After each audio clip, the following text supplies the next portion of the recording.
السلام علیکم دوستوں، کیسے ہیں آپ؟ امید ہے آپ سب ٹھیک ہوں گے۔ آپ جانتے ہیں اصول دین کیا ہیں؟ اصول دین یعنی دین کی جڑیں 5 ہیں۔ کتنی ہیں؟ 5 ہیں۔ اول توحید،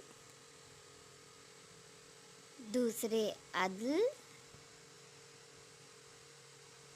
تیسرے نبوت،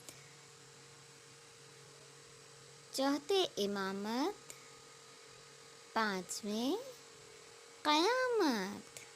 جی ہاں، توحید، عدل، نبوت، امامت، قیامت۔ جی تو بچوں، ایسی مزید ویڈیوز کے لیے دیکھتے رہیے الہی کڈس۔ اللہ حافظ۔